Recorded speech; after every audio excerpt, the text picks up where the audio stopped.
मुज़ाकरात की नाकामी की एक वजह पीटीआई हुकूमत के रवैये को करार देती है।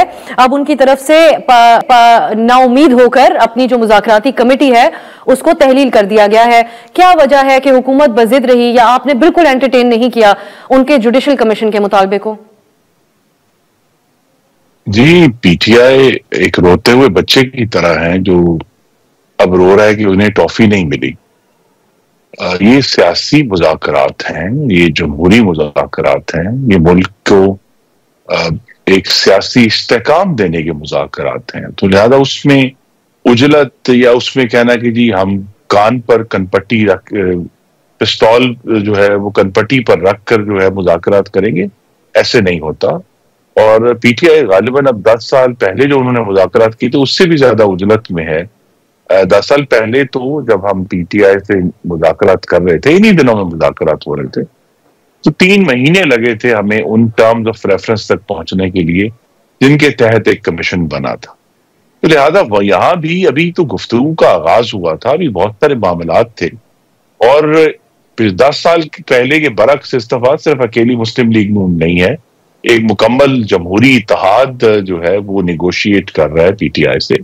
तो हम तो चाहते हैं कि हम उनसे मुज़ाकरात की मेज पर रहें, लेकिन अगर वो इसी तरह का एक इंतहाई बचगाना और गैर सियासी रवैया अपनाएंगे तो फिर वो किसी और को इसका इल्जाम नहीं ठहरा सकते। और ये बात अब साबित हो गई है कि पीटीआई पार्लियामान की और जो जमहूरियत की जमात नहीं है, वो एक सड़क की जमात है, वो इंतशार की जमात है, वो फसाद की जमात है।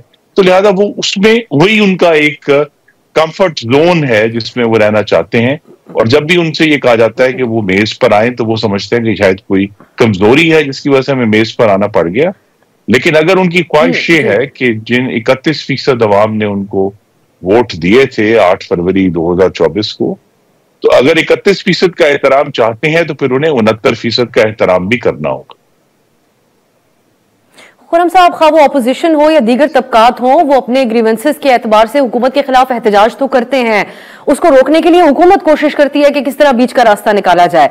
अब आप इस वक्त जो उनको ऑप्शन दे रहे हैं पार्लियामानी कमेटी की, ये किस तरह एक प्रैक्टिकल ऑप्शन है? आपको भी पीटीआई ने 2018 के इलेक्शन के हवाले से पार्लियामानी कमेटी ही दी थी जिसके कोई नताइज नहीं निकले, तो आपके ऊपर तभी ये इल्जाम भी पीटीआई की तरफ से इस बुनियाद पर लगाया जाता है कि न सिर्फ बेइख्तियार है बल्कि इंटेंशन भी नहीं है हुकूमत की, ये सिर्फ खानापूरी कर रहे हैं।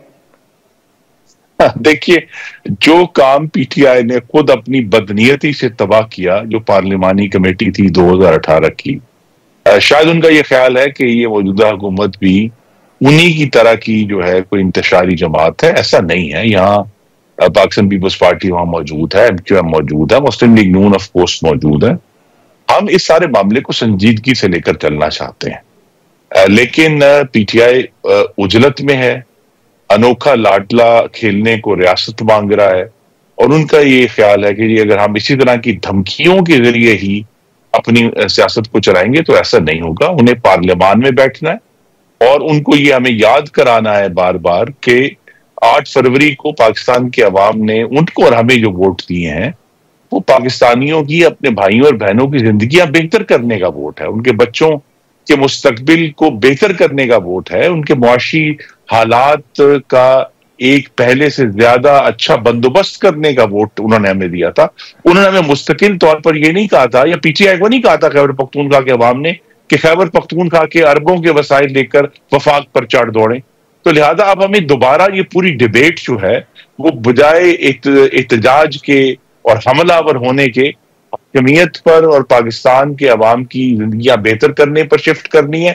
शहबाज शरीफ को अल्लाह ताला ने बहुत कामयाबी दी है उनकी मेहनत में कि पाकिस्तान की मुईशत में अब वाज़ेह हो गया है कि इस्तेहकाम आ गया, और इस्तेहकाम को कायम रखने के लिए भी जरूरी है कि हम एक दूसरे से गुफ्तगू जारी रखें। लेकिन एहतजाज की अगर इजाजत मांगती है पीटीआई तो आप लोग कब तक इनकार कर सकते हैं? पाकिस्तान के शहरियों को राइट टू प्रोटेस्ट तो हासिल है, उस पर कब तक कदगन पाकिस्तान में रहेगी? अब पीटीआई का ऐलान है उनके सूबाई सदर का, उन्होंने कहा इस बात के ऊपर गौर किया जा रहा है कि हम खैबर पख्तूनख्वा सूबे से कि रस्ते बंद करके दीगर मुल्क के साथ राब्ते बंद कर दें। ये इंतहाई कदम भी पीटीआई उठा सकती है अगर उससे पहले उनको कोई राह नजर ना आई। सो अब दोबारा वो सड़कों के ऊपर आने की बात तो कर रहे हैं, आप कदगन लगाएंगे तो दोबारा सवाल आपके ऊपर भी उठेगा। पाकिस्तान की किसी सियासी जमात बश यानी उस पीटीआई के अलावा नहीं वो काम नहीं किया जो पीटीआई कर चुकी है। पीटीआई पाकिस्तान टेलीविजन पर डंडे लेकर कब्जे कर चुकी है। वो इस्लामाबाद और लाहौर में सैकड़ों पुलिस एहलकारों को ज़दोकोब कर चुकी है। पीटीआई पार्लियामान के जंगले गिरा चुकी है।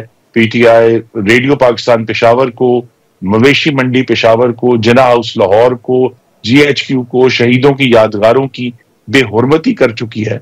जिस पार्टी का रिकॉर्ड ये हो कि अभी हालिया जो 26 नवंबर को प्रोटेस्ट हुआ है उसमें 5 रेंजर्स के एहलकार इनके हाथों शहीद हुए, एक पुलिसमैन इनके हाथों शहीद हुआ।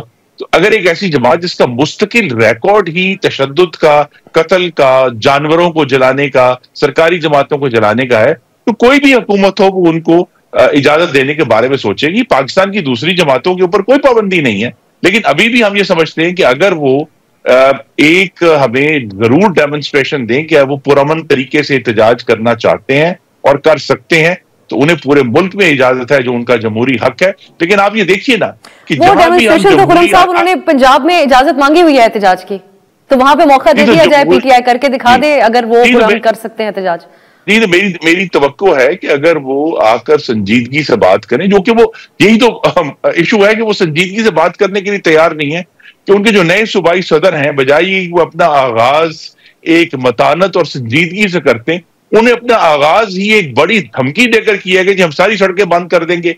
तो अगर उनका आगाज ही इस नहज पर हुआ है कि वो पाकिस्तान को नुकसान पहुंचाना चाहते हैं, और मैं साथ ही ऐड करूंगा कि पीटीआई इस वक्त जो बैरून मुल्क पाकिस्तान, चाहे वो यूरोप में जीएसपी प्लस हो, चाहे वो अमेरिका हो, चाहे वो दूसरे मगरबी ममालिक हो, जिस तरह पाकिस्तान की मकासद के खिलाफ इस वक्त पीटीआई काम कर रही है, ये मुल्क की किसी भी तरह दोस्ती नहीं है बल्कि दुश्मनी।